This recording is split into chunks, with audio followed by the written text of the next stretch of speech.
नमस्कार, आप देख रहे हैं पब्लिक वाइब और मैं हूं पुनीत कुमार पांडे।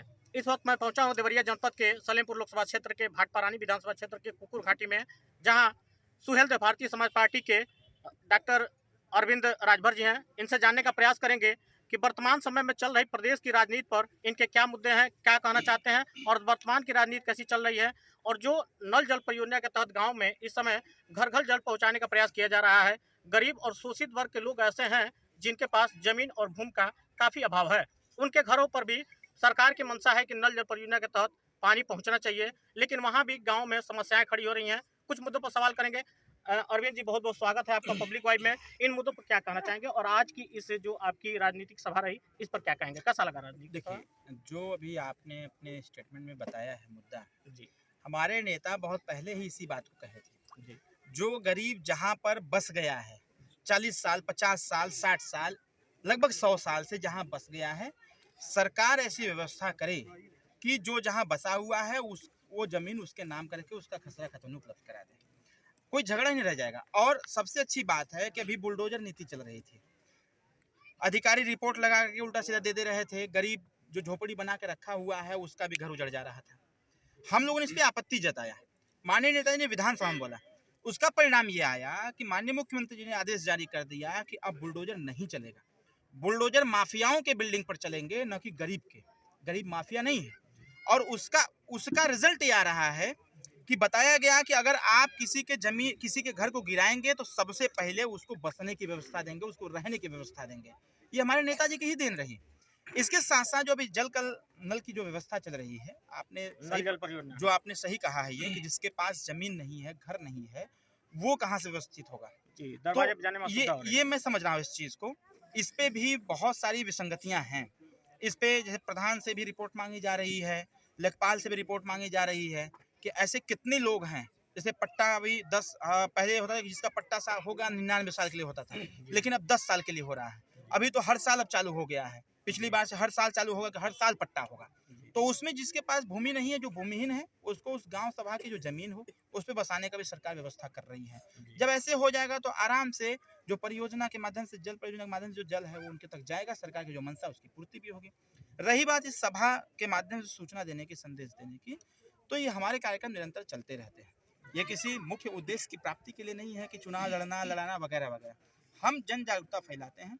ये गरीब कैसे शिक्षा के प्रति अग्रसर होगा, कैसे रोजी रोजगार पाएगा, जो चीज़ें सरकार कर रही हैं वो गांव तक कैसे जाएगी, स्वास्थ्य संबंधी सेवाएं जो इनको जानकारी में। सबसे बड़ी विडंबना जरा देखिए, 8 नवंबर 2023 का आदेश मैंने 4 नवंबर को मैं मुख्यमंत्री जी से मिला और 8 नवंबर को आदेश जारी हुआ।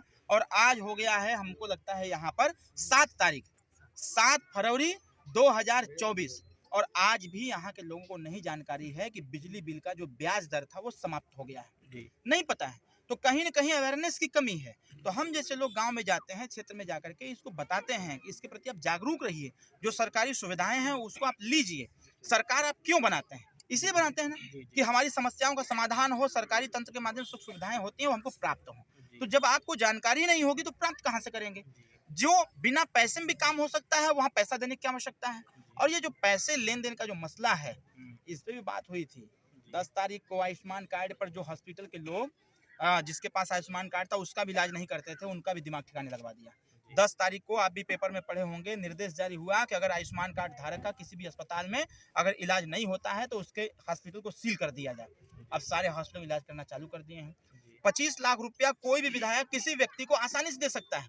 ये तो विधानसभा में पास हो गया, लेकिन वो धरातल तक कैसे उतरेगा? तो हम जैसे लोग इन्हीं सब मुद्दों को लेकर गांव-गांव में जाते रहते हैं, घूमते रहते, बताते रहते हैं। नेताजी, 2 सवाल और मेरा है और सबसे ज़्यादा गरीबों से ही जुझा हुआ सवाल है।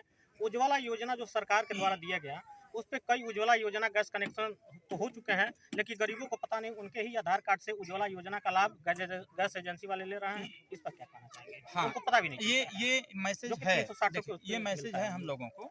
और इस पे तो अभी कुछ दिन पहले हमने प्रयास किया था कि पेट्रोलियम मिनिस्टर से मिलने के लिए। मैं दिल्ली गया भी था, लेकिन मुलाकात नहीं हो पाई। लेकिन इस पे बातचीत हो रही है, ये समस्या आ रही है। तो इस पे जैसे कई गैस एजेंसियों पर छापा भी पड़ा है। टीम के लोग छापा मार रहे हैं, पूरा डेटा इकट्ठा करके उसका भौतिक निरीक्षण भी कर रहे हैं। तो ये क्रम जारी है। आने वाले समय में इस पे भी सुधार हो जाएगा। दूसरा सवाल मेरा ये है कि स्वच्छ भारत मिशन के सपने को साकार करने के लिए प्रदेश और केंद्र सरकार के द्वारा गांव का स्वच्छता के लिए सामुदायिक शौचालयों का भी निर्माण कराया गया।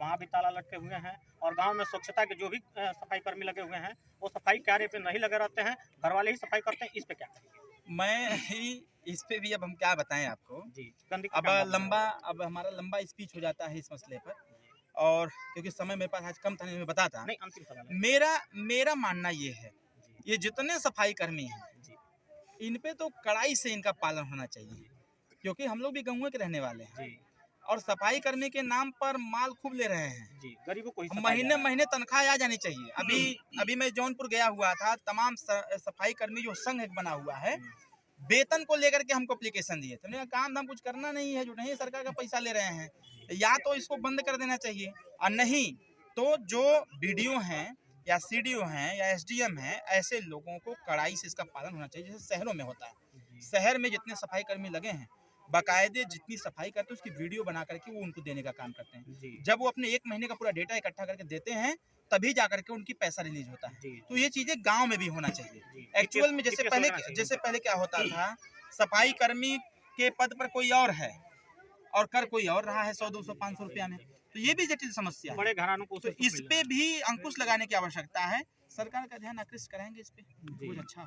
जी, ठीक, बहुत बहुत धन्यवाद। तो ये थे राजभर जी, जिन्होंने अपनी वाणी को बहुत ही कम शब्दों में और बहुत ही अच्छे भाव में कहा।